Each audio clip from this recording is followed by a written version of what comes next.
this is the real game right here. This is the real thing, is taking care of our bodies. That is our mission in life so that we can live it. And I am constantly amazed and passionate about sharing my amazing journey and miracle. Yeah, I love that you keep calling it a miracle. I absolutely love that.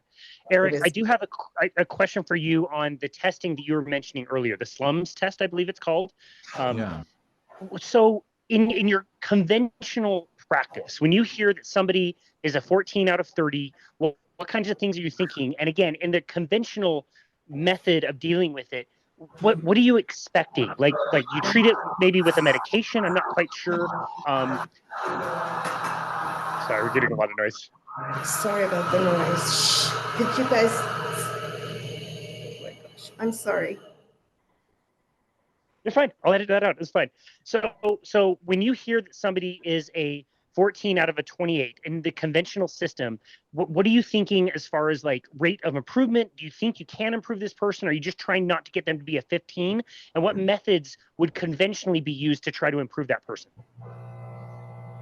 Well, the whole idea of helping people with a dementia diagnosis improve is kind of viewed at with great skepticism and a lot of suspicion, because the general feeling for most of the time that anyone's been studying dementing illnesses is that you can't improve it, that for things like Alzheimer's disease or Lewy body dementia or frontotemporal degeneration or other of the relatively common dementing illnesses, that you just, things are too devastating and you can't do it. And there are a lot of new areas of understanding, even just the concept of neuroplasticity, the idea that the brain's way more moldable and changeable and improvable than we previously thought, has opened new possibilities. But to put it in context, there are a bunch of different 30-point cognitive tests. The SLUMS test is one, Montreal Cognitive Assessment, Mini Mental State Exam. And all of those tests are really just screening tools. They don't give you a definitive diagnosis, but they're a screening tool to say, yeah, this person really probably merits a dementia diagnosis, which is a very general way of saying they have cognitive decline to the point that they can't take care of themselves independently. And it's kind of like saying someone has depression. It's very general. People that are depressed sometimes eat too much, sometimes they eat too little, sometimes they sleep too much, sometimes they sleep too little. And dementia is a general term like that. And you're not saying what's causing those symptoms. So take a disease like Alzheimer's that accounts for somewhere in the neighborhood of 70% of the dementia cases. That disease is at work 10 to 20 years before symptoms show up. And when they start showing up, most people miss them because we've mistaken what is common for being normal in our society. People assume that it's normal to get more and more forgetful as you get older. And even though there are some age-related changes with our memory and cognition, it's not normal to get progressively worse and worse and worse to the point that you can't string a sentence together. But people miss that until things get so bad that you could take a 30-point test. And on most of those 30-point tests, about 26 and higher is a normal adult score. And 22-ish to 25 would be mild cognitive impairment, which sounds innocuous. And I've had people all the time over the years say, well, at least it's only mild cognitive impairment. And to put that in context, it's kind of like saying, at least it's only stage 3 cancer. We're talking decades of destruction with some of these illnesses. And now it's bad enough that it's measurable and you can put a diagnosis on it. And the mild in MCI refers to the degree to which it disrupts your ability to take care of your activities of daily living. And I don't know anybody that wants even mild disruption in their ability to take care of themselves. So that's a big deal. But you slip below 22, and now you're into a dementia diagnosis. Yeah, now, reality is... Real quick on the SLUMS test. When Melissa came to us, one of her favorite questions on the SLUMS test was to draw a clock face and put the... you put all the numbers on the clock. Be interesting to see a Gen Z person do it. but and then you had to put a time on it. Like I think it's 10 minutes to 11. You had to show the small hand and the big hand what 10 minutes to 11. When she came to us, she could write 1, 2, 3 on the clock, and they were all bunched up around where 12 and 1 would be, and that was it.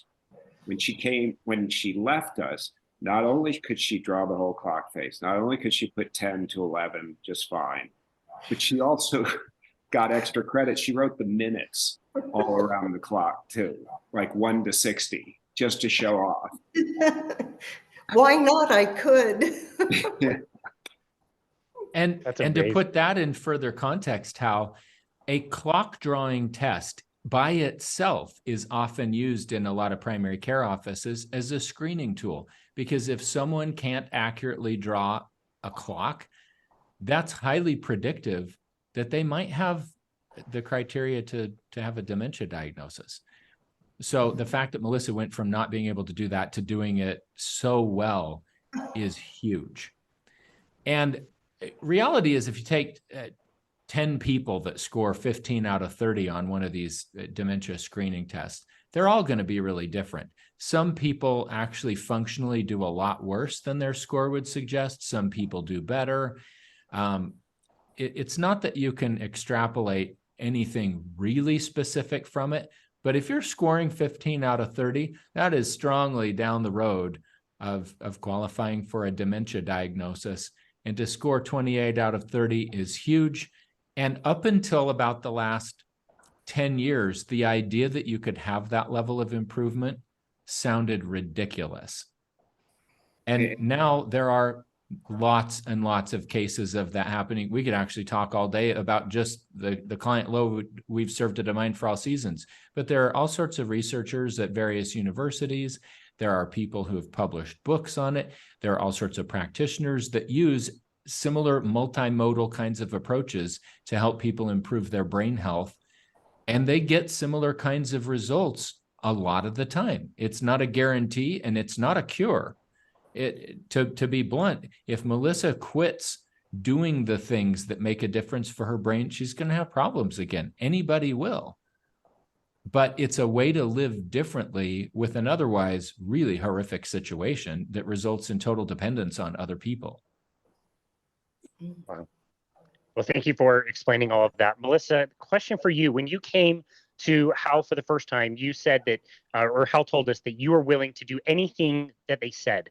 Why were you so motivated, and what were your expectations? Like, didn't you just think you were going into assisted living and that's kind of where the beginning of the end was going to start? Or did you have other expectations of maybe leaving at some point? Well, that's where Hal Cranmer's homes are so different. From the get-go, it was understood this was a temporary thing. I decided there were those several years of just eating the wrong thing, going against everything I knew. And I realized this is my chance. I just knew that this was going to be, I keep calling it, and it is my miracle. And that is why when first conversations weekly with Hal and then Matt or Eric, I agreed to do all those things, including the cold shower after the sauna, which I regret now. The others in the home where I stayed used to laugh because, of course, I scream, right? But it's been a joke, and I've done, like I said, I knew if I'm going to do this, I'm committing completely, and did everything.